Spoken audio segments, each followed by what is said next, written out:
जो इहलोक और परलोक के समस्त भोगों का मेरे प्रति संन्यास कर देता है, त्याग कर देता है, समर्पण कर। देखो, ये जो परम पद है, दिव्यता है, भागवती अध्यात्म योग की पूर्णता है, ये कोई हंसी खेल नहीं है। और उनके लिए हंसी खेल है जो महापुरुषों के वचनों पर चल दिए हैं, क्योंकि जो है ही नहीं उसको त्यागना क्या। पर जिसने माना है कि ये भोग है, सुख सामग्री है, अब उसको त्यागने में बड़ी कठिनता है। ना असतो विद्यते भाव, असत की सत्ता ही नहीं तो फिर त्याग क्या। वो शुद्ध विवेक जागृत होता है तो एक स्वांग मात्र वो करता रहता है, कहीं उसकी आसक्ति नहीं होती, कहीं अपनापन नहीं होता। वो भगवान का महान भक्त जो परम पद का अधिकारी हो चुका है, वो कैसा होता है? बोले इहलोक और परलोक के किसी भी भोग से उसका कोई भी महत्व बुद्धि रखकर संबंध नहीं होता। और अपने शरीर और शरीर के संबंधी धन, पशु, घर, पदार्थ, अन्य अन्य जितना भी अहम और ममत्व है, जो भी मैं और मेरा है, वो सब मेरे चरणों में समर्पित करके निश्चिंत हो जाता है। वही भक्त निरंतर मेरा भजन करता है और मैं उसे मृत्यु से बचाता हूं, संकटों से बचाता हूं, महासुख में पहुंचाता हूं, क्योंकि मैं ही एक ऐसा हूं। भगवान स्वयं कह रहे हैं, नान्यत्र मद भगवतः प्रधान पुरुषेश्वरात्, मेरे सिवा ऐसा कोई नहीं है कि आवागमन चक्र से तुम्हें बचा ले।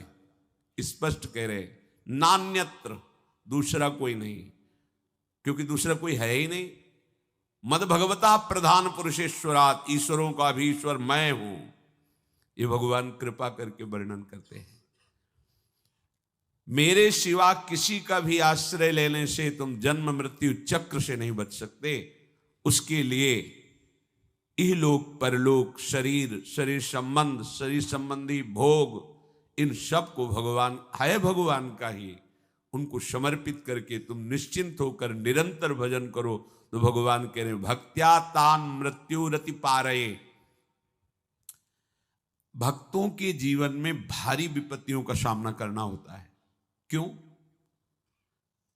पापियों को तो ऐसा नहीं देखा जाता जैसा भक्तों को विपत्ति, क्योंकि इनका आखिरी जन्म है, अनंत जन्मों का हिसाब पूरा करना है।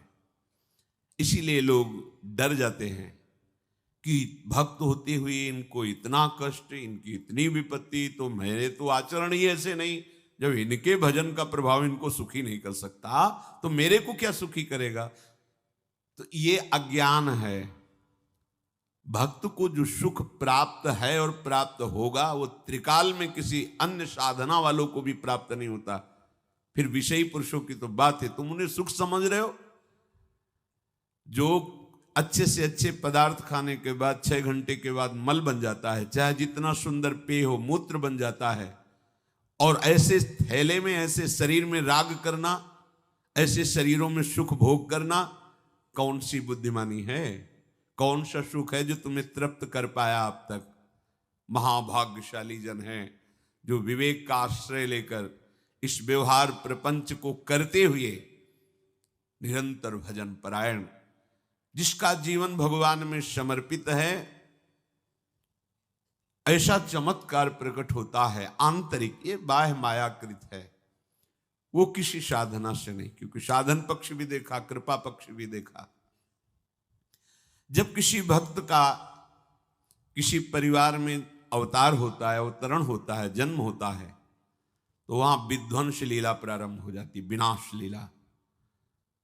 इससे प्रायः संसारिक लोग समझने लगते हैं बड़ा मंगल हुआ। जैसे गोस्वामी जी का प्रादुर्भाव हुआ तो प्रादुर्भाव होते ही मां पधार गए। मतलब इतना प्रबल कृपा वपु भक्त है कि प्रकट होते हुए इस माता को परम पद में, एक दिन के लिए भी अब मृत्यु लोक में नहीं रहना, तुमने मुझे जन्म दिया सीधे परम पद में, संसार क्या देखता है? जन्मते ही मां को खा गया। संसार का स्वरूप अलग है। दासी ने, पिता तो नफरत ही करने लगे थे गोस्वामी जी के। जब दासी ने धाय मां ने पाला, वो भी पधार गई। अब तो लोग तुलसीदास जी को देखना पसंद नहीं करते थे कि इतना भागी है कि जो इसे थोड़ा भी प्यार करे उसके यहां अमंगल हो जाता है। ज्यादा दिन सेवा नहीं करनी पड़ी, परम पद पहुंचा दिया धाय मां को भी। ऐसे ही जो इहलोक परलोक के सारे भोगों का प्रभु में समर्पण कर देते हैं, तो उनके ऊपर ऐसी विशुद्ध कृपा होती कि बिना साधन के पूरे पूरे का पूरा परिवार परम पद का अधिकारी हो जाता है। एक महाभागवत अनन्य भक्त श्री चंद्रहास जी महाराज, उनके पावन चरित्र का अपने लोग श्रवण करते हैं। इससे भक्ति बहुत घनीभूत होती है। भगवान व्यास देव जी ने इस महान पावन चरित्र की रचना करके फलस्तुति में लिखा है, जो चंद्रहास जी के चरित्र का श्रवण और मनन करेगा उसके हृदय में हरि चरणों में अमोघ प्रीति हो जाएगी, अनन्य भक्ति हो जाएगी। चंद्रहास जी केरलाधिपति पूर्वमासीद राजा सुधार्मिक, राज्यं चकार मेधावी विधिवत पालयन् महीम्, तस्य पुत्रो भवन् मूल नक्षत्रे बहुभाग्यवान। केरल देश में एक परम मेधावी सुधार्मिक नाम के राजा राज्य करते थे। धर्म पूर्वक चलना, प्रजा का पालन करना और भगवान नाम जप करना, शास्त्र विधि से बिल्कुल कभी प्रतिकूल एक भी आचरण जीवन में नहीं किया। तो उनके यहां महाभागवत चंद्रहास जी का प्रादुर्भाव होता है। भगवान के भक्तों का जिस कुल में प्रादुर्भाव होता है, वो कुल, वो ग्राम, वो नगर, वो देश परम पूजनीय हो जाता है। महाप्रभु चैतन्य देव जब ईश्वरपुरी जी के गांव से गुजरे, पता चला यह ईश्वरपुरी जी का गांव है, उनके शरणागत मंत्रदाता गुरु ईश्वरपुरी जी, तो उस गांव की परिक्रमा करके रज में लौट रहे थे और कहते जा रहे थे कि इस गांव का कुत्ता भी हमारे लिए भगवान के समान पूजनीय, क्योंकि मेरे गुरुदेव का प्रादुर्भाव इस नगर में हुआ और वहां के लोगों की चरण रज लेकर के माथे पे धारण करते। नाम प्रसंग कहे तु उपदेश, जहां या धर्म धन्य सो देश, धन्य सो कुल जे जन्म भयो, धन्य सो तात धन्य सो माए।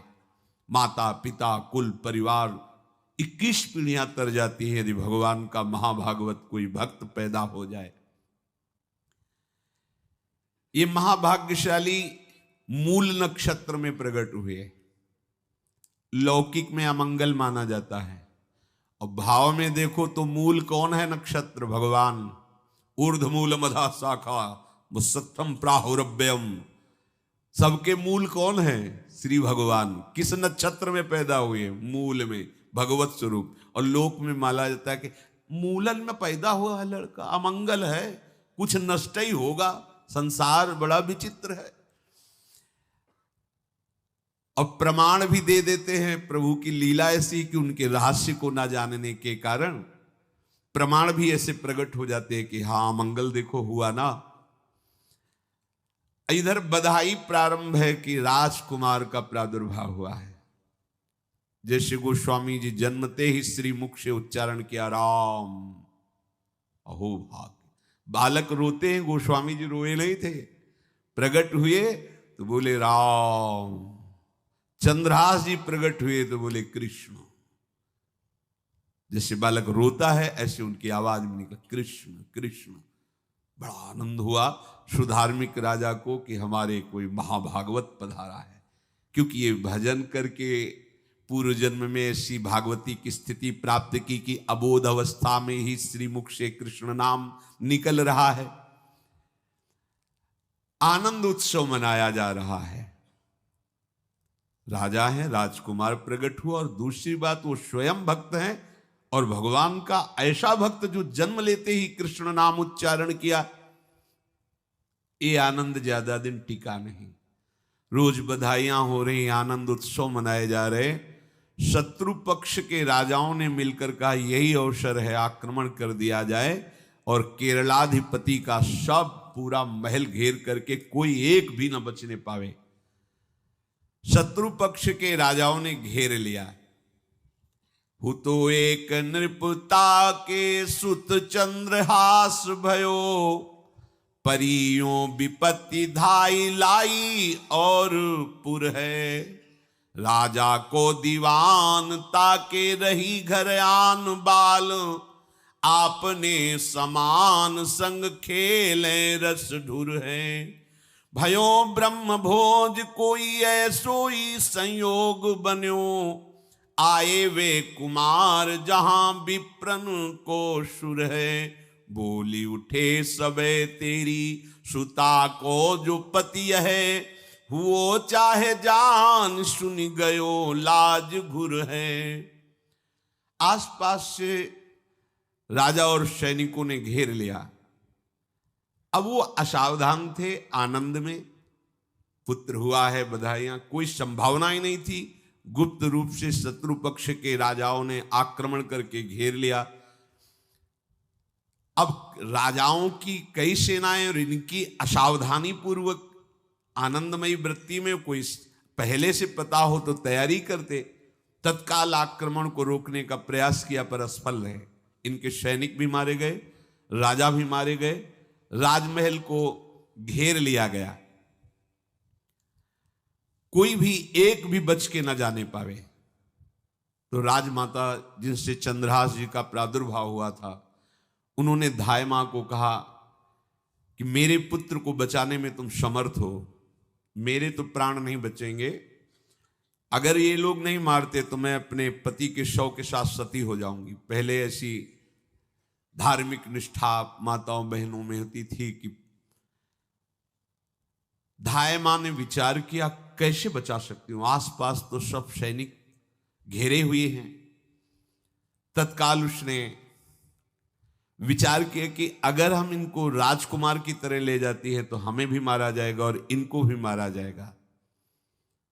देखो कितनी विपत्ति जन्म लेते हैं। कोई प्रश्न कर सकता है कि महाभागवत जिनके घर में प्रकट हो तो वहां धन वैभव सुख संपत्ति बढ़नी चाहिए, यहां तो जन्म से ही जैसे वहां माता पधार, ये क्या है? तो श्री भगवान स्वयं कह रहे हैं यस्य तुष्टो ह्रहम पार्थ वित्तम तस्य हराम्यहम, करोमि बंधु विच्छेदम सच कष्टेन जीवति। हे अर्जुन, मैं जिस पर बहुत प्रसन्न होता हूं, आप अपने ऊपर भगवान को बहुत प्रसन्न करना चाहते हैं, बहुत प्रसन्न करने में ये है, देख लो, कह रहे जिस पर मैं बहुत प्रसन्न होता हूं सबसे पहले उसका ऐश्वर्य नष्ट करता हूं। फिर क्या करता हूं? फिर बंधु बांधवों का, फिर क्या करता हूं? असाध्य रोग उसके शरीर में। बोले महाराज जी तुम प्रसन्न हुए हो कि पूरे के पूरे नाराज हो गए हो? बोले यही मेरी प्रसन्नता है। क्या? माया का नाश। अब एकमात्र भरोसा केवल भगवान का, दूसरा कोई नहीं। ये सबको पसंद नहीं आएगा। सब तो उस भगवान की भक्ति चाहते हैं कि अगरबत्ती धूप बत्ती तन मन धन सब तेरा, स्वामी क्या लागे मेरा, पर अंदर से कह रहे सब तन मन धन सब मेरा, क्या लागे तेरा।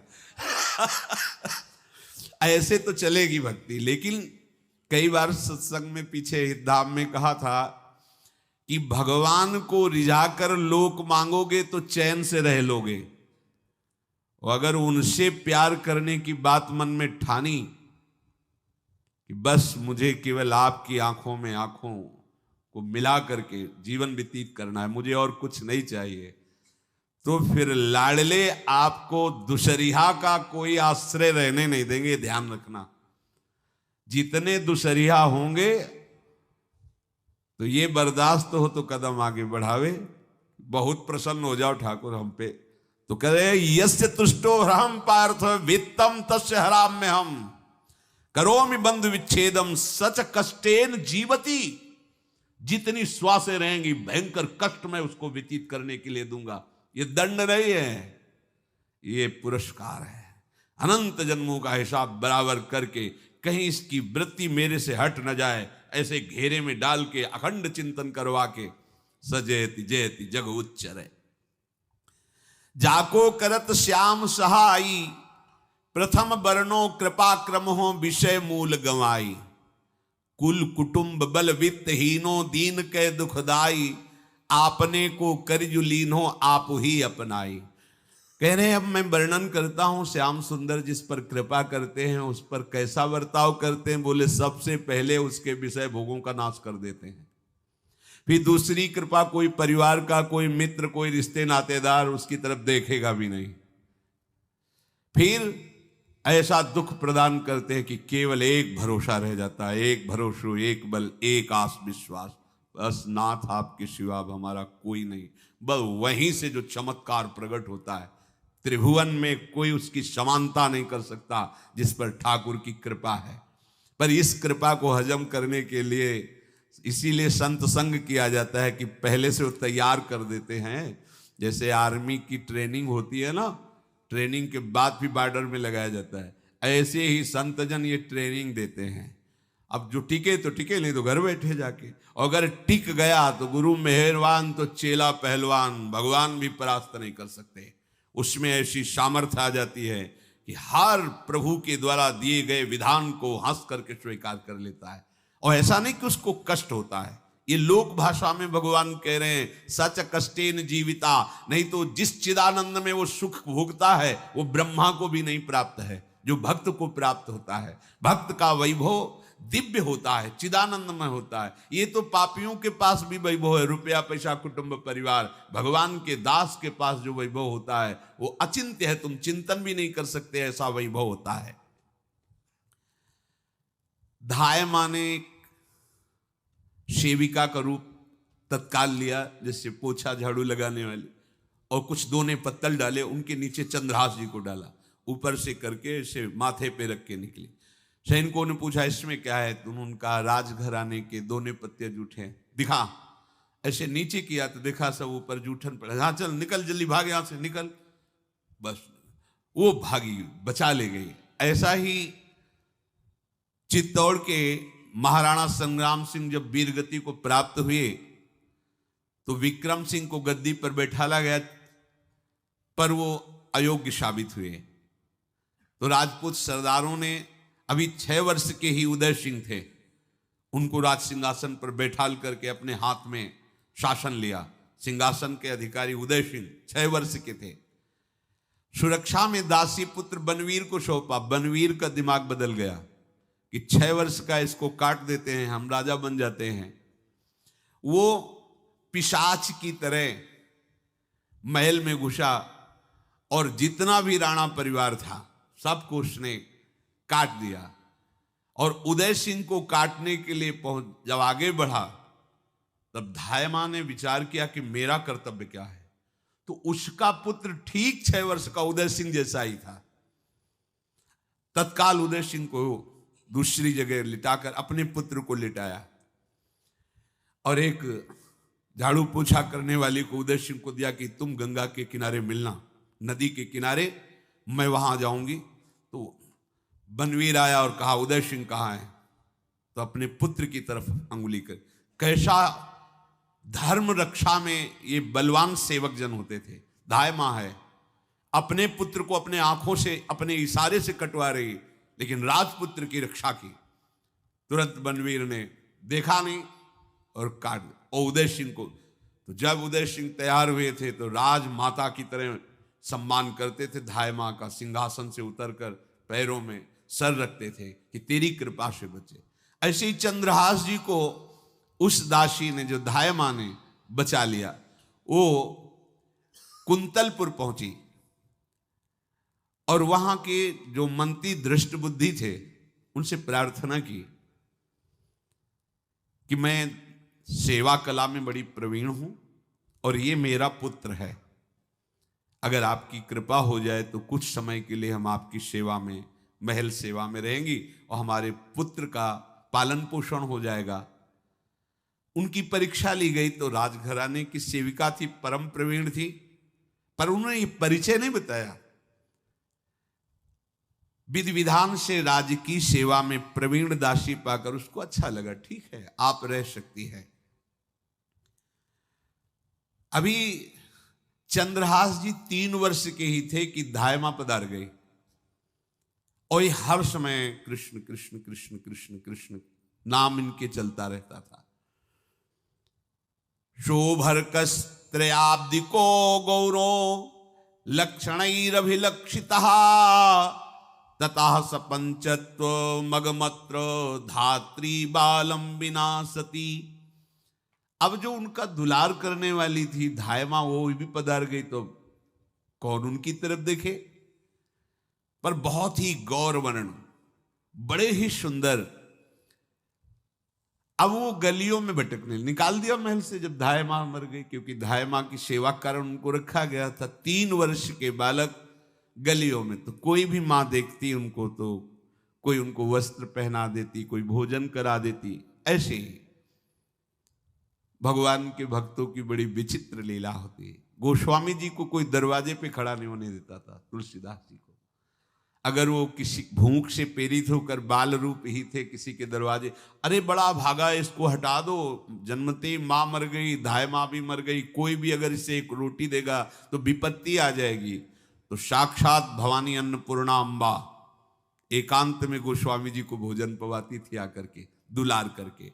ऐसे ही यहां चंद्रहास जी को जो भी माता बहन देखती कुंतलपुर के गलियों में, तो कोई वस्त्र, कोई स्नान करवा देती, कोई काजल लगाती, कोई भोजन पवा देती। परमहंसों जैसा जीवन कट रहा है। कृष्ण कृष्ण कृष्ण कृष्ण। 14 भुवनों में जिनकी अव्याहत गति है, जो सबको देखते रहते हैं, श्री देवर्षि नारद जी। ये कृष्ण कृष्ण बोलता है बालक, और इसका हरि के सिवा कोई नहीं। तो एक दिन एकांत में बैठे हुए थे बालक चंद्रहास जी, नारद जी पधारे हैं, भाई जी से मिले हैं। स्वप्न में कितने महापुरुष मिलते हैं जो भजन ठीक से करते हैं, ये बड़े बड़े महापुरुष आकर के उपदेश करते हैं। ये त्रिकाल सत्य हैं, कोई ऐसा नहीं है कि ये कहानी हैं, अभी हैं। जहां आप भगवत चिंतन करेंगे तो आपको परिचय बड़े बड़े महापुरुषों का मिलने लगेगा। नारद जी आए तो देखा आंख बंद की हुई चंद्रहास जी कृष्ण कृष्ण कृष्ण कृष्ण कृष्ण ऐसा उच्चारण कर रहे। त्रिकालज्ञ सर्वज्ञ नारद जी ने देखा कि ओहो, इतना छोटा बालक और कृष्ण कृष्ण बोल रहा है। नारद जी ने स्पर्श किया दुलार करते हुए, सुनो आंख खोलो। आंख खोल के देखा श्री देवर्षि नारद जी। नारद जी ने कहा देखो हम तुमको एक अमोघ वस्तु देते हैं, और एक छोटी सी शालिग्राम की इतनी बड़ी शिवगह शालिग्राम का जो वो दिया, बोले धो के पी लेना और दिखा के पा लेना, यही तुम्हारी सेवा पद्धति है। अर्थात स्नान करा दिया और जो तुम्हें मिले इनको अर्पित। तो उन्होंने विचार किया कि धोने के लिए, स्नान कराने के लिए पात्र चाहिए, भोग लगाने के लिए पात्र चाहिए। तो जैसे कोई पान की बीड़ी नहीं, तो ऐसे कपोल में शालिग्राम को रखे रहते, कोई पात्र ही नहीं, कोई सिंहासन ही नहीं, यही धुल गए। चरणामृत अंदर जा रहा, जब पाएंगे तो यही पा लेंगे, साइड में ऐसे करके फिर निकाल के धो। यहां कपोल में रखते छोटे से शालिग्राम चंद्रहास जी, और उपदेश किया भगवान के मंत्र का। जब कोई भगवत प्राप्ति के लिए चलता है तो भगवान ही गुरु रूप से प्राप्त होते हैं, वहां तक तुम्हें पहुंचा देते हैं या उन महापुरुष को आपसे मिला देते हैं। जब कोई भगवत प्राप्ति के लिए जहां चलता है तो ये भगवान अपनी तरफ से कृपा करते हैं। ये दृष्ट बुद्धि के जो महल में धायमा ने इनका आश्रय स्वीकार करवाया था, उसके एक पुत्र थे मदन जी, वो बड़े भागवत थे। और एक पुत्री थी जिसका नाम था विषया, वो बड़ी सुंदर थी, अभी छोटी अवस्था की ही थी। मदन जी का स्वभाव था भक्तों को भोजन पवाना। जो भगवत भाव के जन होते हैं उनके हृदय में ऐसा उत्साह होता रहता है कि जो वैष्णव हैं, संत जन हैं, इनको भोजन पवाने का मतलब श्री भगवान को भोजन पवाना। भक्तमाल में भी वर्णन है कि जैसे गर्भवती मां को आप कुछ भी पवाओ तो बालक की पुष्टता अपने आप होती है, ऐसे संतों के हृदय में भगवान विराजमान प्रगट रूप से हैं। जब हम संतों को भगवत भाव से भोग पवाते हैं तो साक्षात भगवान ही पाते हैं। वो मदन थे भगवत भाव के, तो उन्होंने बुलाया बड़े बड़े भक्तों को और ब्राह्मणों को। जब ब्राह्मण और भक्त पा रहे थे तो खेलते खेलते चंद्रहास जी भी वहीं चले गए और उन्होंने भी वहां प्रसाद पाया। अब बड़े बड़े ब्राह्मणों में एक ज्योतिषाचार्य थे। दृष्टबुद्धि जी ने हाथ जोड़कर प्रणाम किया और अपने परिवार को प्रणाम करवाया और कहा, यह हमारी पुत्री है। दृष्टबुद्धि जी ने कहा, आप इसका हाथ देकर बताइए इसको वर कैसा मिलेगा, कैसा ऐश्वर्य होगा। दृष्टबुद्धि मतलब दुष्ट बुद्धि, ऐसा ही था वो। पर बड़ा विचित्र खेल है, इसकी बुद्धि एकदम विपरीत और पुत्र महाभागवत। भगवान का खेल है, वो भक्ति विरुद्ध और पुत्र भागवत। उन्होंने कहा वर, ऐसे दृष्टि डाली चंद्रहास जी वहीं पार, वो है इसका वर। वो इसे धाय का एक दासी का लड़का हमारी पुत्री का वर बने। बोले शायद आपने ध्यानपूर्वक रेखा नहीं देखी, वो हम देख लिए हैं, यही है तुम्हारी पुत्री का वर। तो पर्यो सोच भारी कहा करो यो विचारी, अहो सुता जो हमारी ताको पति ऐसो चाहिए। डारो या ही मार या को यह है विचारी, तब बोली नीच जन कहो मारो ही दाहिए। लेके गए दूर देखी बाल छवि पूर, हम योनि पर धूर दुख ऐसो अवगाहिए।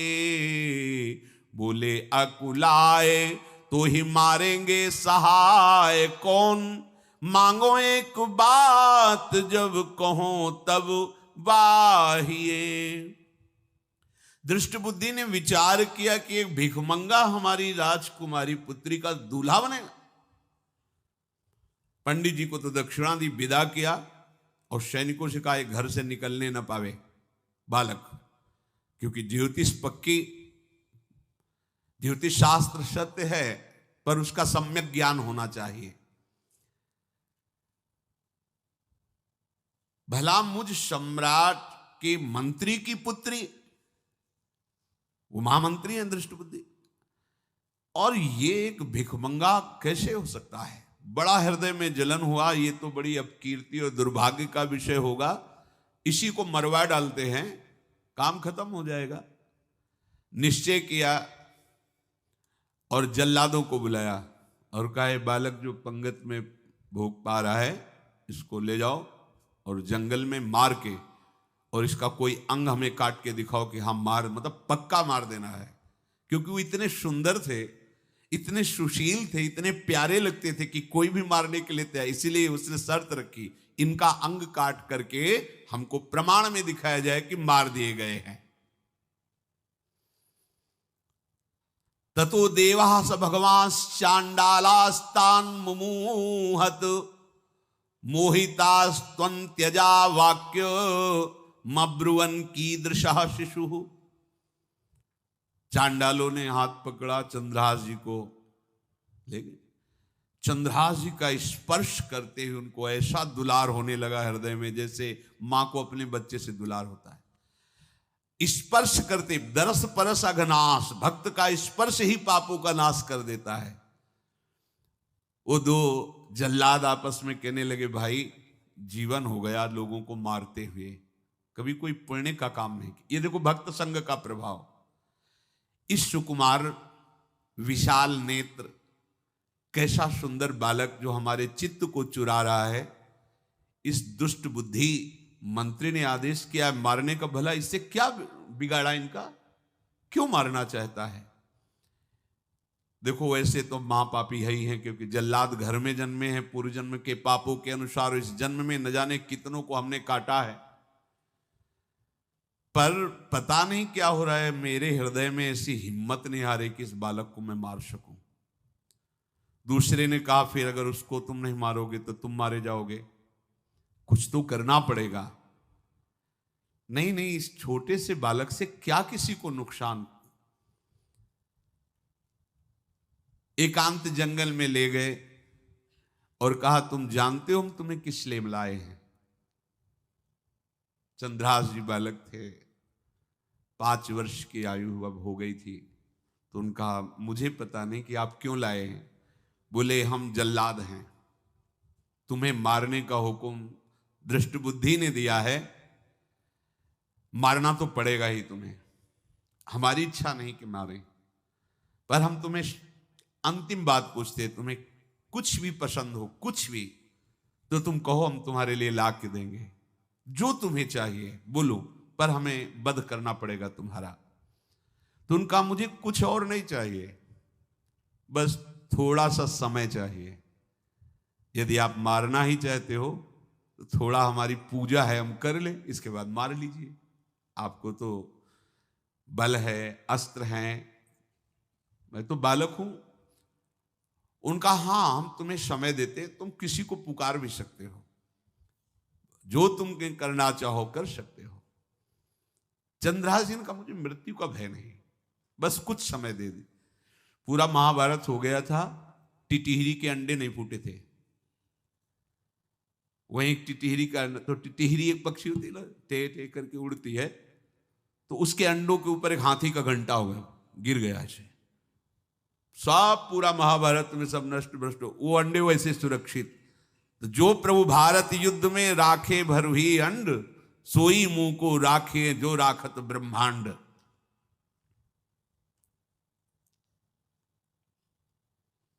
मैं तो अनाथ हूं, श्री कृष्ण के सिवा कोई मेरा है नहीं, मैं किसको पुकारूं?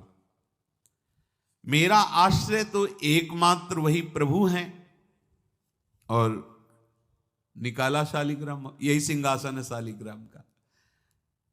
भगवान के भक्तों की अपार महिमा है।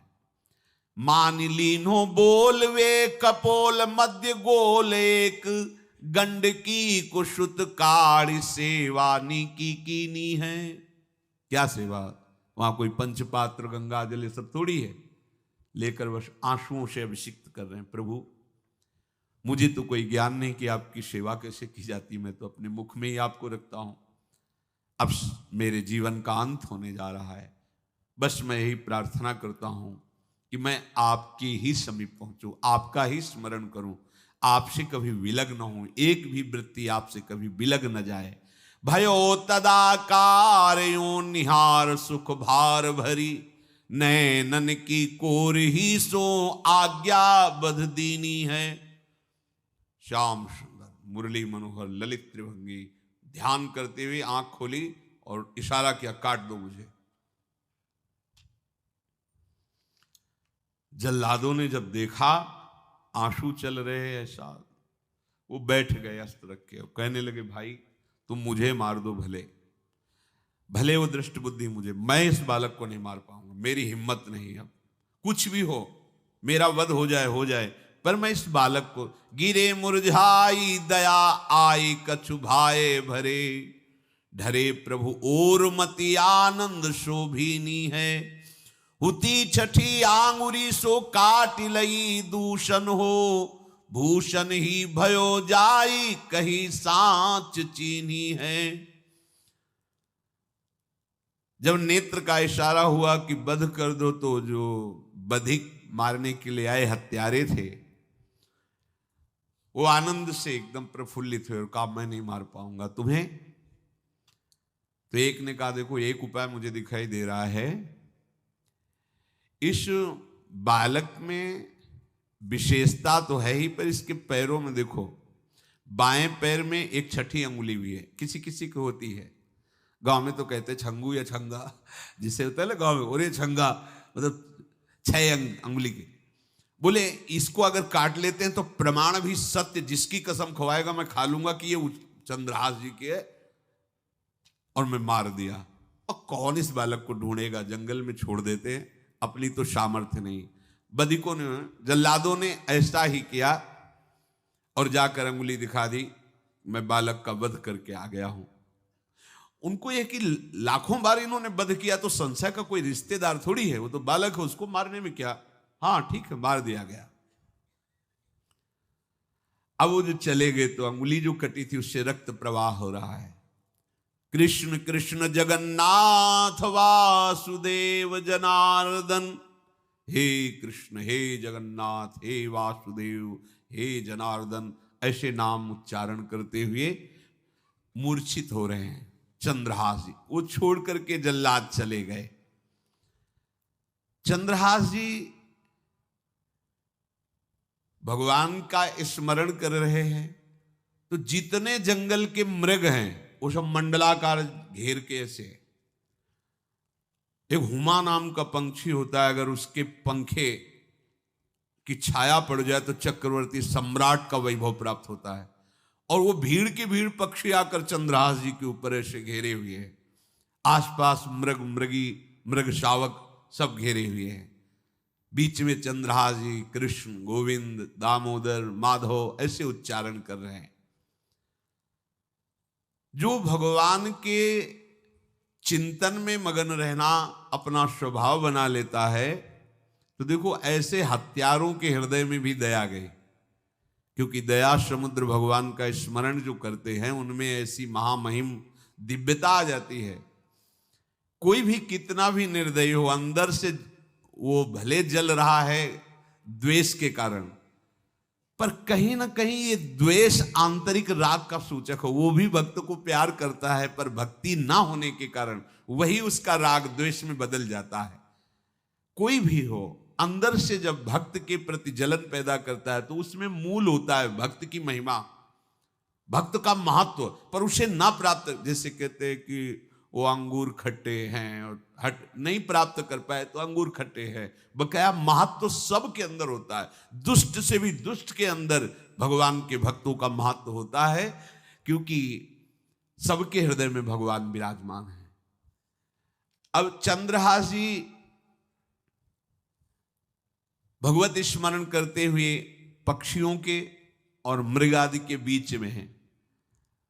उधर भगवान का एक विधान तैयार होता है। वह देश भूमि में रहत लघु भूप और सुख सवै एक सुत चाह भारी है। कुंतलपुर के ही अधीन एक चंदनवती नाम की राज्य नगरी थी। वहां के राजा थे, उनके पुत्र नहीं हो रहा था, तो उन्होंने बहुत से दान पुण्य यज्ञ आदि किए। गृहस्थी धर्म में पुत्र ना होना एक बहुत अमंगल सूचक होता है। पितरों को पिंडदान करना, तृप्ति करना और गृहस्थ परंपरा को आगे बढ़ाना, पुत्र ऐसा। और जिसके गृहस्थ धर्म में होते हुए पुत्र नहीं होता, उसे शास्त्रों में लिखा पुत्र नाम के नरक की भी प्राप्ति होती है ऐसे। पर अगर वही गृहस्थ जिसके पुत्र नहीं हुआ और बाल कृष्ण को अपना पुत्र मानकर उनकी सेवा करे तो परम पदवी को प्राप्त हो जाए। संतान नहीं हुई तो दोनों विरक्त होकर वृंदावन वास करो, भजन करो, श्री जी को प्राप्त हो जाओ। पर अगर गृहस्थ में है तो पुत्र की कामना बड़े बड़ों को देखी गई, क्योंकि ऐसा सिद्धांत है। जब दशरथ जी महाराज चक्रवर्ती सम्राट, जब उनकी भी बहुत अवस्था हो गई, पुत्र नहीं हुआ तो व्याकुल हो गए और वशिष्ठ जी के चरणों में जाके बैठे कि सब कुछ है, पुत्र ना होने के कारण हमारा हृदय व्याकुल रहता है।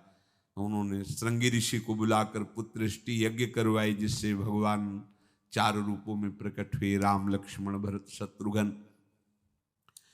तो कुंतलपुर सम्राट पद, चंदनवती राज्य राजा, जैसे प्रदेश, और दिल्ली में बैठे हुए जो प्रधानमंत्री राष्ट्रपति वो बादशाह, जो दिल्ली का अधिकार वो बादशाह, और ऐसे छोटे छोटे जो राज्य हैं उनको राजा। तो ये चंदनवती के राजा कर दिया करते थे। प्रत्येक राजा को कर देना होता था, बादशाह को। इनके पुत्र था नहीं और कर देने के लिए कुंतलपुर ही जा रहे थे, तो रास्ते में देखा कि बहुत से मृग और पंछी ये घेरे हुए क्या है, तो एक कौतूहल सा कि क्या है बीच में, आसपास मंडलाकार मृग, फिर वो विहंग पक्षी। निकष्यो विपिन आनि देखिया ही मोद मानी, कीनी खग छा घिरी मृगी पाति सारी है। दौरी के निशंक लियो पाए निधि रंक जियो, कियो मन भयो सो बधायो श्रीहु वारी है। को दिन बीते नृप भय चित चीते दियो, राज को तिलक भाव भक्ति विस्तारी है। जो भगवान के आश्रित है, भगवान कैसी व्यवस्था करते हैं। वो चंदनावती के राजा दौड़ करके एक कौतूहलवश, क्या है यहां, मृगी पंक्तियों के बीच में पक्षी, हुमा नाम का बड़ा पवित्र पक्षी हिमालय आदि में पाया जाता है, जिसके ऊपर इसकी छाया पड़ जाए वो ऐश्वर्यवान हो जाए। देखा बालक दिव्य तेजों में, और मूर्छावस्था में नजदीक गए तो अंगुली पूरी कटी हुई थी, तो रक्त प्रवाह, गोद में उठाया और आनंदित हो गए, हमारी पुत्रेष्टि यज्ञ सफल हुई, हमारा दान पुण्य सफल हुआ। ऐसा हमें सुंदर बालक मिला। चंद्रहास जी को लेकर के घर आए और हृदय में भगवान का बार बार कृपा प्रसाद मना रहे हैं, मुझे भगवान ने पुत्र दिया। चंद्रहास जी को लेकर आए, आनंद मंगल बधाइयां बजने लगी, बहुत सी संपत्ति न्यौछावर कर दी। 5 वर्ष के चंद्रहास जी हैं। पूछा बेटा तुम्हारे माता पिता कौन है, तो कहा श्री कृष्ण। परिवार में कौन है, श्री कृष्ण। मतलब तुम्हारा कोई नहीं है, नहीं है श्री कृष्ण। समझ गए कि भगवान ही हमें कृपा करके ऐसे महाभागवत पुत्र को दिया। और है कौन, वास्तविक कोई नहीं श्री कृष्ण के सिवा। बड़ा उत्सव मनाया और अपने राज सिंहासन का अग्रिम अधिकारी युवराज पद चंद्रहास जी को। अब तो पूरे राज्य में आनंद की वर्षा हो रही। राजा मन में विचार कर रहे हैं कि ऐसा प्रतापी भक्त हमारे यहां आया है, अब हमको किसी को कर देने की जरूरत नहीं। तो जो हर महीने वर्ष में जो बंधा हुआ कर था उन्होंने नहीं दिया। 1 बार 2 बार 3 बार जब कर नहीं पहुंचा तो सम्राट ने आदेश किया मंत्री को कि चंदनावती से कर आना बंद हो गया है। क्या बात है? यदि वो अहंकार से युक्त हो तो आक्रमण करके नष्ट करो, यदि समस्या है तो उसका सहयोग करो।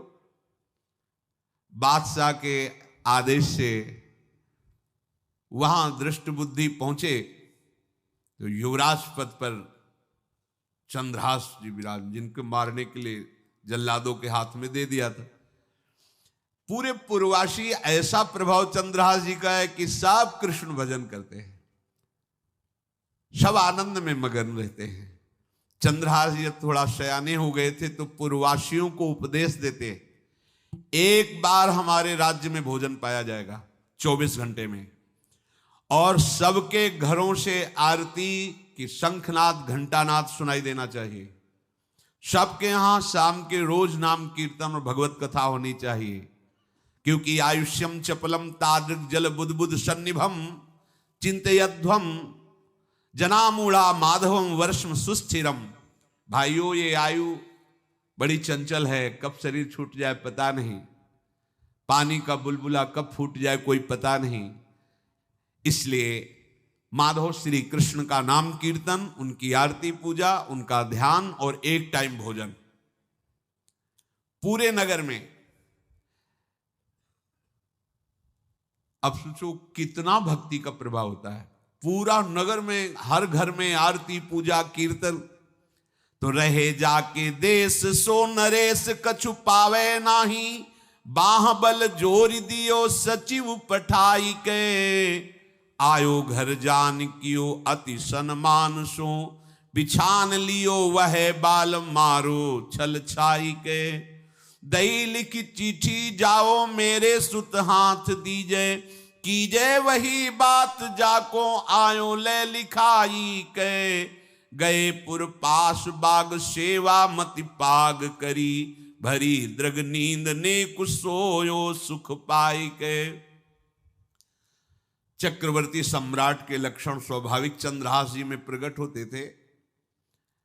अब दृष्ट बुद्धि जब वहां गया, देखा युवराज पद पर, पहचाना कि वही बालक है, ये तो चंद्रहास है, क्योंकि काफी समय तो महल में ही रहे थे धाय मां के साथ और अच्छे से पहचान थी। अब उन्होंने विचार किया कि ये तो बहुत अनिष्ट हो गया, हमने तो मारना निश्चित किया था और जल्लादों ने इसको छोड़ दिया और अब तो ये राजा का राजकुमार बन गया। तो राजा से कहा कि पहली बात, युवराज पद पर बैठालने के पहले तुम्हें सम्राट को सूचना देनी चाहिए थी। दूसरी बात, अभी तक तुमने कर नहीं दिया। जानते हो कि अगर सम्राट का भाव बदल गया तो एक क्षण में तुम्हारे राज्य को नष्ट कर दिया जाएगा।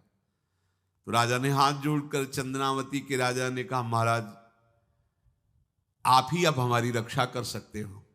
तो उसकी दृष्टि चंद्रहास पर थी, इसको मरवाना है, क्योंकि पंडित ने बताया था यही पति बनेगा। अरे तो अब तो आनंदित होना चाहिए कि अब तो राजा बनेगा, अब तो बढ़िया है। लेकिन चंद्रहास जी को यदि आप सम्राट के पास भेज देते हैं और सम्राट निश्चित प्रसन्न हो जाएंगे चंद्रहास को देख के, तो वो तुम्हारे इस अपराध को क्षमा कर देंगे। युवराज पद दे दिया और भेंट नहीं दी, कर नहीं दिया महीनों से, तो ऐसा करो चंद्रहास जी को भेज दो। राजा ने स्वीकार कर लिया। और पहले लोग बिल्कुल धर्म से चलते थे, कहीं भी अधर्म का लेश नहीं। एक चिट्ठी लिखी दृष्ट बुद्धि ने और चंद्रहास जी से कहा खोल के पढ़ना नहीं, मेरे पुत्र मदन को देना जाके, और मदन तुम्हें फिर आगे का कार्य सम्राट से मिलाना, माफी करवा देना, ये सब करवा देगा। पर ये चिट्ठी तुम रास्ते में खोल के नहीं देखना। और वैसे भी किसी का पत्र खोल के देखने का धर्म नहीं कहता। अगर कोई पत्र दे तो ये नहीं कि इसमें क्या लिखा है, नहीं, या तो हिम्मत नहीं है, इतनी धैर्य नहीं है तो मत लो। अगर धैर्य है तो हाथ में लेकर जहां तक पहुंचाना है वहां तक पहुंचा दो, नहीं तो वो कार्य ही मत लो। ये अधर्म है कि आप बीच में उसको खोलकर पढ़े। पहले लोग बहुत धर्मात्मा होते थे, एक एक बात धर्मयुक्त होती थी। चंद्रहास जी को चिट्ठी दी, चंद्रहास जी ने पत्र को अपनी पाग में खोस लिया और कुंतलपुर के लिए चले। अब इनका किशोर अवस्था में प्रवेश हो चुका था। एक सुंदर कुंतलपुर के बाहरी रमणीय बगीचा था, वृक्ष बहुत सुंदर सुंदर, पुष्प वाटिका भी, बड़ा मनोरम लगा। घोड़ा बांध दिया वृक्ष में और पहले सरोवर का बड़ा निर्मल जल होता, जल पिया, हाथ मुंह धोया, थोड़ी देर भगवान का ध्यान करते रहे वृक्ष के नीचे और फिर लेट गए तो नींद आ गई।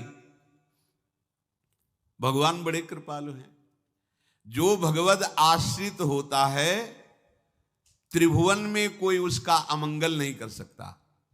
अपनी सहेलियों के साथ दृष्ट बुद्धि की वही राजकुमारी जिसके साथ इनका ज्योतिषाचार्य ने कहा था यही पति होगा, वो अपनी बहुत सी समान वयस्क अवस्था की जो किशोरियां थी उनके साथ वो, और ये राजवाटिका थी, इसमें घूमने के लिए आई।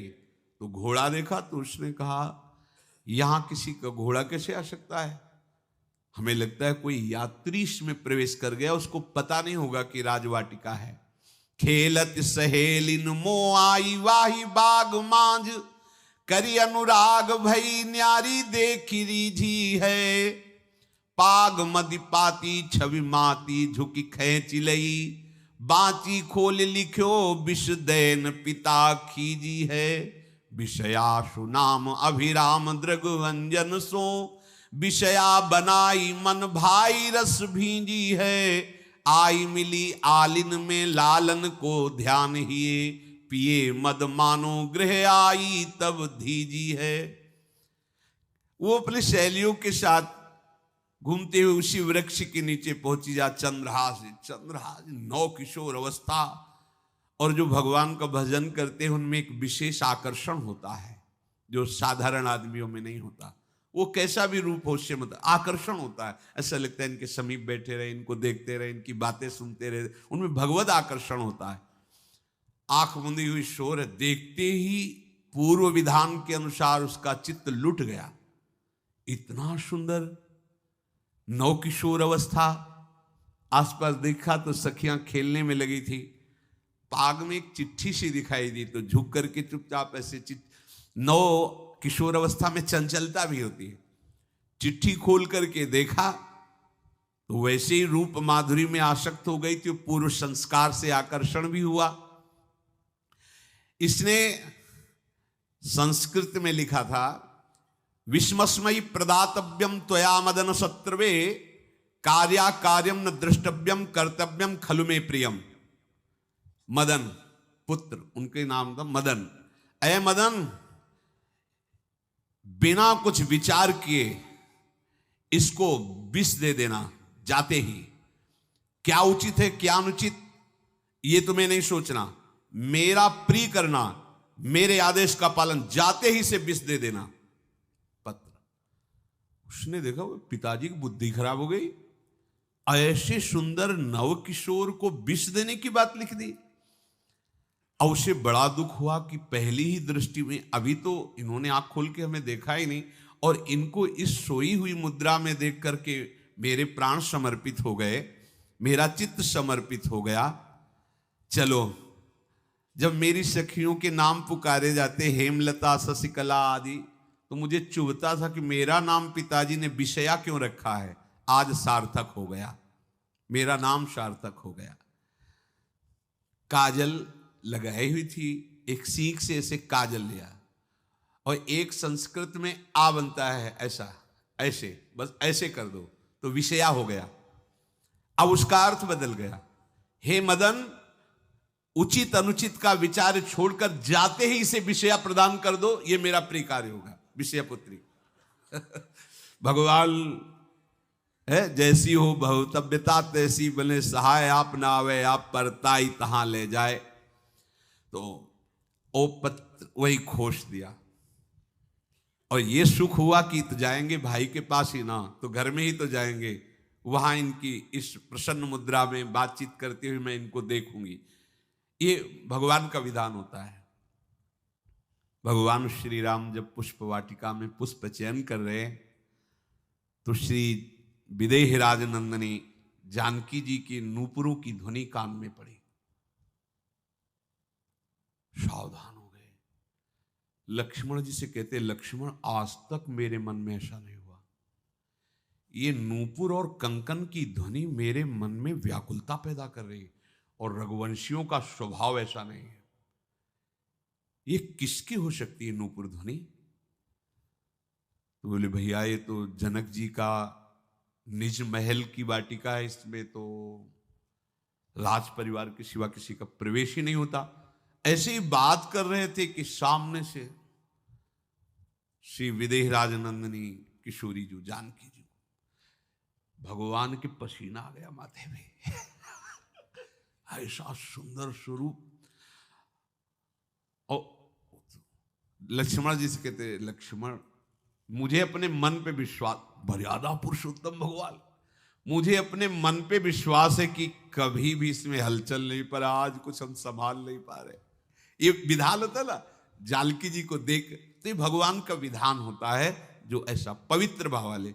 अब चंद्रहास जी ये सब कुछ पता नहीं, भगवत ध्यान में वो निद्रा में, तो उठ्यो चंद्रहास जी पास लिख्यो ल्यायो आयो, देख मन भायो गाढ़े गरे सो लगायो है, दई कर पाती बात लिखी मो सुहाती, बोली विप्र घरी एक मांझ ब्याह उभरायो है, करी ऐसी रीति डारे बड़े नृप जीती, श्री देत गई बीत चाव पार पे न पायो है।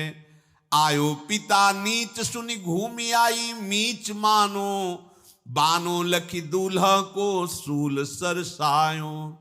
चंद्रहास जी उठे और पूछते हुए मंत्री के घर पहुंचे और मदन ने जेही कि चंदनावती से पिताजी ने इनको भेजा है, ये वहां के राजकुमार हैं, हृदय से लगाया। चंद्रहास जी ने कहा आपके पिता ने पत्र दिया है। उन्होंने पत्र पढ़ा, विषमस्मयी तो विषयास्मयी, विषय तुरंत बिना विचार किए ब्याह कर दो, दे दो, क्योंकि लिखा है प्रदातव्यम त्वया मदन, अभी इसी क्षण जहां ये पत्र मिले, उनका जो आ गया, शुभम शीघ्र बुलाओ पंडित को। पंडित ने कहा भगवान की कृपा से अगला मुहूर्त है, बिल्कुल ये ब्याह का पक्का मुहूर्त है। अब तो राजघराने तत्काल व्यवस्था हुई। अब वो तो पहले ही मोहित हो चुकी थी देख के विषया जी। तत्काल दुल्हन रूप उनको सजाया गया, इनको दूल्हा रूप सजाया गया, पंडित शुरू कर दिए गणानंतो आगणपति को, ब्याह हो गया। अब जब ब्याह यहां खूब धूमधाम से हो गया तो दृष्ट बुद्धि ने सोचा कि काम हो गया होगा, विष दे दिया होगा, मर अब हम जाके संभाल लेंगे, क्योंकि राजकुमार है, कैसे विष दिया, कौन दिया, तो इस बात को हम संभाल लेंगे। जब वहां घर है तो पूरे नगर में सजावट हुई थी। बोले भैया सजावट का है कि? बोले महाराज आपके ही आदेश से तो है, आपने दूल्हा भेजा था। वो दूल्हा भेजा, ब्याह किसने कब कहा ऐसा? बोले वो तो मदन के पास चिट्ठी रखी है। अब वो घर गए, मदन को बोला, बोले तुम्हारी बुद्धि मारी गई, क्या हमने पत्र में लिखा था? दिखा दिया, लिखा था हमने विष, इसमें विषया कैसे लिख गया? काजल से ऐसे, और पहले स्याही काजल की ही होती थी, तो भगवान सब कुछ बना देते हैं। उनका पिताश्री एक भी अक्षर आपकी आज्ञा का उल्लंघन, आपने लिखा था बिना विचार किए उचित अनुचित का हमारी आज्ञा का पालन किया जाए। विषया प्रदातव्यम मदन, मेरा नाम लेके आपने संबोधन करके ये देखो ये लिखा हुआ है, इसमें हमारी त्रुटि क्या है? देखा तो चंद्रहास जी दूल्हा और सुंदर, अब उसका हृदय आग ले। अब तो मान जाना चाहिए बिटिया का वरण हो गया भाई, ब्याह हो गया, अब तो गुस्सा छोड़ देनी चाहिए। पर दुष्ट बुद्धि, नाम ही रखा था धृष्ट बुद्धि, उसने कहा चाहे बिटिया विधवा रहे पर तुम्हें जिंदा नहीं रहने देंगे। ये दुष्ट बुद्धि होती है। देखो कैसे कैसे ऐसे ही होते हैं कुछ लोग, ऐसे ही होते हैं, हमारी इज्जत, फिर जेल काटता है पूरा परिवार, मार डालेंगे तुम्हें जिंदा नहीं रखेंगे, ऐसे दुष्ट बुद्धि का स्वभाव होता है। अब भाव जब बिगड़ जाता है तो फिर पकड़ में नहीं आती बात, यही समझ जाना चाहिए था। चरणों में प्रणाम करके कि अब तो तुम हमारे बेटे के समान हो, ये भी राज्य तुम्हारा, वो भी आनंद लो, अब बड़ा सुख का कार्य। लेकिन जब नकारात्मक सोच आ जाती है तो बुद्धि कंट्रोल में नहीं रहती, वो फिर उद्दंडता करने, उसका निश्चय गलत होता है। बैठ्यो ले कांत सुत करी कहा भ्रांत, ये कहो सो नितांत कर पाती ले दिखाई है। बाँच आँच लागी मैं तो बड़ोई अभागी, ए पे मारो मति पागी, बेटी राणु सुहाई। बेटिया भले विधवा हो जाए पर इसको हम मरवा देंगे। बोल नीच जाति बात कही तुम जाओ मठ आवे, यहाँ को मारी डारो मोही भाई है। चंद्रहास जू सौभाग्यो देवी पूजी आओ, आप मेरी कुल पूज सदारी चली आई है। नजदीक गया और कहा कि बहुत कृपा हुई, आप हमारे दामाद बने, पर हमारे यहाँ की एक रीति है, हमारे नगर के बाहर जो देवी हैं उसमें लड़की का वर अकेले पूजा करने जाता है। आपको हमारी कुल की रीति का निर्वाह करना होगा, आपको जाना ही होगा। कोई समस्या नहीं, हमारे लिए तो हर देवी देवता भगवत स्वरूप है, आपके लिए हम पूजने चले जाएंगे, पूजन की थाल तैयार करो।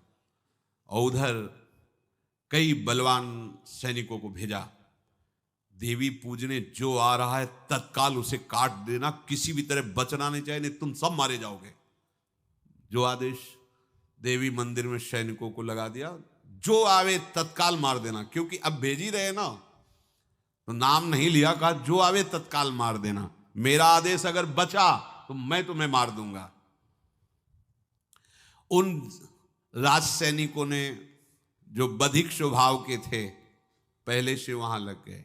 अब चलो ई करन पूजा देशपति राजा कही, मेरे सुत नाही राजवाही को ले दीजिए, सचिव सुवन सोजू कहो तुम लाओ जाओ, पाओ नहीं फेर समय अब काम कीजिए।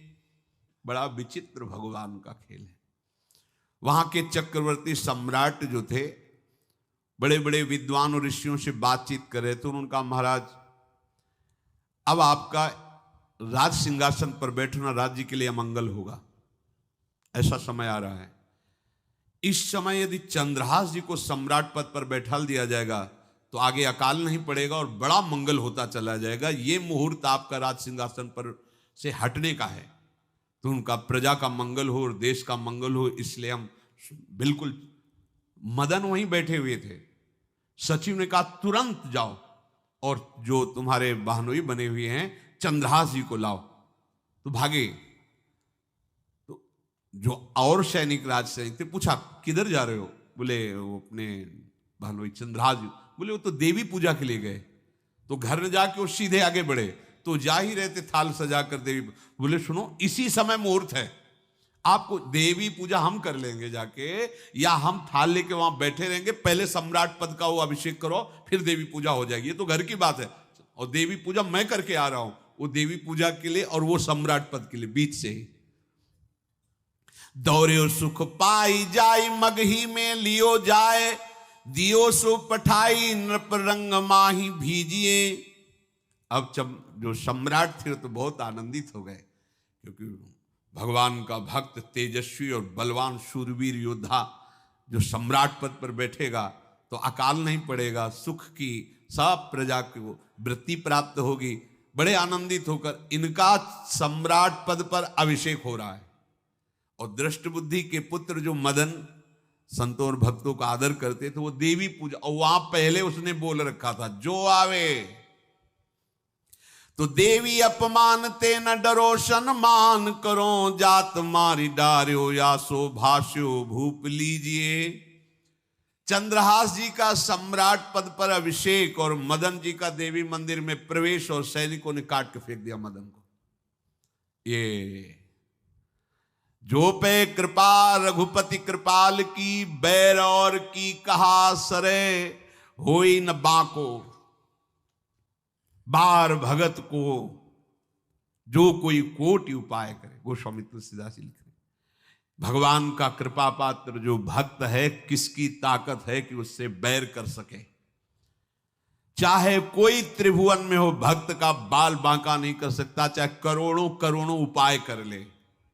और तके नीच जो मीच साधु की, सो पामर ते मीच मरे।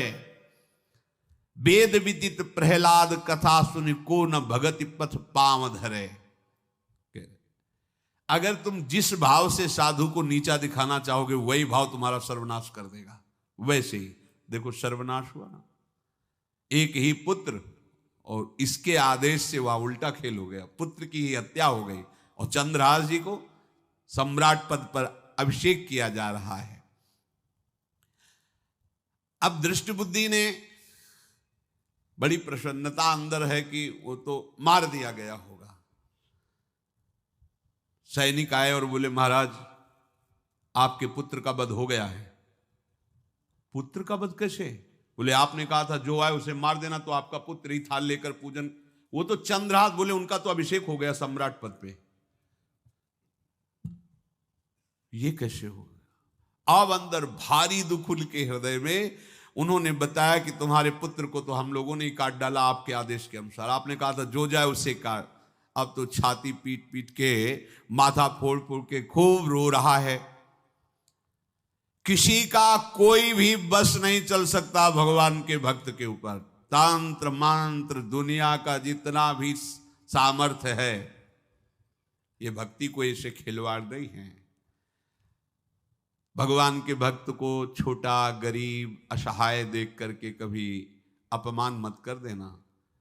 दुखिया को न सताइए, क्योंकि दुखिया देगा रोए, और जब दुखिया के मुखिया सुने तब तेरी गति का होए। ऐसा मत समझना है भिखारी हैं, बेकार हैं, ऐसा है, क्या है हमारे पास सब कुछ है। कुछ नहीं, एक तमाचा में काल के सब मिट्टी में मिल जाओगे। ये जो भ्रकुटी के इशारे से काल को भीना चाहता है, उनके ये दास हैं। देखो ना, क्या वो सम्राट पद पे अभिषिक्त हो रहा है, उसके कुल परंपरा चलाने वाला पुत्र ही काट दिया गया। अब वो बार बार मैं कितना भागी, हाय मैं कितना भागी, अपने पुत्र को ही मरवा दिया। ये हाहाकार करके रो रहा है।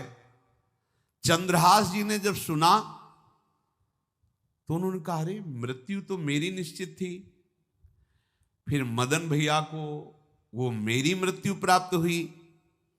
नहीं नहीं, ऐसा नहीं हो सकता। मैं अभी जाता हूं। वहां गए, अंगों को रखा, भगवान का ध्यान करते, स्मरण करते से हाथ फेरा, उठ के बैठ गए। अब ये घटना तो उनको पता नहीं थी, दृष्ट बुद्धि को उन्होंने खोपड़ी फोड़ करके अपनी हत्या कर ली। उनको जिला के आए तो फिर उनको जिलाया और कहा, पिताजी अब कृष्ण कृष्ण जपो। अब उनकी बुद्धि शुद्ध हुई और भगवान का आश्रय लेकर के वो अपने जीवन को भगवत भक्ति में बनाए। तो जो भगवान का भक्त है, उससे द्रोह करने वाले को भी परम मंगल ही देते हैं भक्त।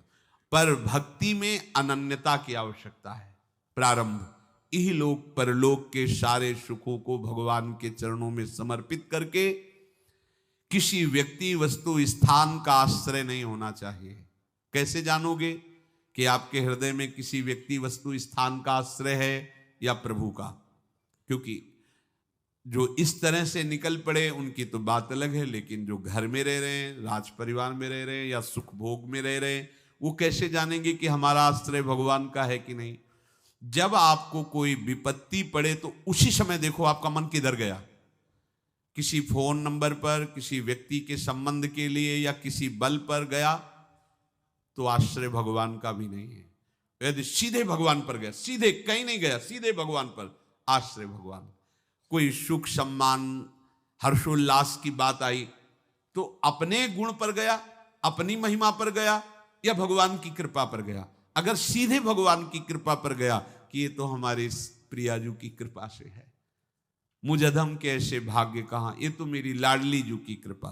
कोई विपत्ति आई, कोई परेशानी की बात नहीं, लाडली जो है ना, बस बड़े से बड़े सुख में और बड़े से बड़े दुख में, दोनों में हमारी चित्त की वृत्ति आराध्य देव की तरफ जा रही है, तो जान लो आपका भगवद आश्रय। और भगवद आश्रय है तो ये ऐसी चमत्कारमयी वृत्ति है कि इससे बड़ा कोई साधन नहीं। प्रायः इसका परिचय नहीं प्राप्त हो पाता। मदाश्रया, एक दिन बोले भी थे, बहुत अमृत में शब्द है, ये बड़ी कृपा, पढ़ सब जाएंगे, पर मदाश्रया की स्थिति ये केवल कृपा पात्र को ही प्राप्त होती है। बिल्कुल महाप्रभु इसी का संकेत कर रहे हैं। दूरादपास स्वजनान सुखमर्थ कोटिम, सर्वेषु शब्द है, सर्वेषु साधन वरेषु चिरम निराशा। तो अब क्या हुआ? केवल गोरे चरणारविंद का आश्रय। तो बोले वर्षंत में वो सहजाद्भुत, सहज शब्द है, साधन शब्द नहीं। साधन के लिए तो कहा सर्वेषु साधन वरेश, जो श्रेष्ठ श्रेष्ठ सब साधन है उनका आश्रय नहीं। आश्रय किसका? भोरी गोरी किशोरी के चरणारविंद का, राधा नाम का आश्रय। तो क्या होगा? बोले इतने मात्र से ही वर्षंत में उस सहजाद्भुत सौख्य धाराम श्री राधिका चरण रेणु महम स्मरामी, इसी से प्रियाजू की प्रेम वर्षा आपके हृदय में हो जाएगी। हमें केवल आश्रय पर ध्यान देना है। आश्रय, यदि हम प्रभु को भूल गए तो आश्रय कैसा? यदि हम किसी की तरफ ऐसी वृत्ति रखी कि ये कभी काम आएगा तो आश्रय कैसा? बस ध्यान रखना है, अगर आप आश्रित हैं तो परम पद आपकी जेब में है, मान लो। बहुत गूढ़ दोहा है ये हरिराम व्यास जी का। काहू के बल भजन को, काहू के आचार, व्यास भरोसे कुंवर के सोवत पाओ। भरोसो दृढ़ इन चरणन केरो। बस दृढ़ता पूर्वक हमारी महारानी जी के चरणों का आश्रय, और जिभ्या से राधा राधा राधा, कुछ दुर्लभ नहीं। देख लेना आप, कुछ दुर्लभ नहीं, सच्ची मान लीजिए। अंतर और बाहर से निहाल कर देंगे श्री जी। यही परलोक, हम नहीं कह रहे, हमारे आचार्य कह रहे, यही परलोक, यही परलोक। भक्ति सुख पावत नहीं कह रहे, सकल सुख पावत शब्द को पकड़िए। तुम यही तो चाहते हो ना कि सारे सुख मुझे मिले। तो हरिवंश महाप्रभु हित सजनी जो प्रिया की निज अंग सेवी हैं, वो कह रही कि कसम से कह रहे हमारी बात मान लो। कसम से सब कब बोला जाता है? जब लगता है पता नहीं है विश्वास करे कि ना करे, तभी नहीं कहा। मेरी शौ का मतलब जानते हो, यही कसम से कह रहे हैं, अगर हमारी बात मान लो ना, यही परलोक सकल सुख पावत मेरी शौ। भैया कृष्ण गुण संचु, श्री प्रियालाल के नाम का जब, प्रियालाल का आश्रय परम सुख प्रदान करने वाला है। चाहे जैसी विपत्ति आवे, चाहे जितना विरोध हो, चाहे जैसा दुख हो, घबराना नहीं। ये दुख विपत्ति ही हमारे प्रभु का साक्षात्कार कराने के लिए भेजी गई है। पक्का मानना, ये विपत्ति दुख आ रहा है, मानो प्रभु आने वाले हैं। जैसे अरुणोदय होता है तो पता चलता सूर्योदय होने वाला है, ऐसे जिस भक्त के जीवन में दुख विपत्तियां घेरने लगे तो जान लेना भगवत साक्षात्कार होने वाला है।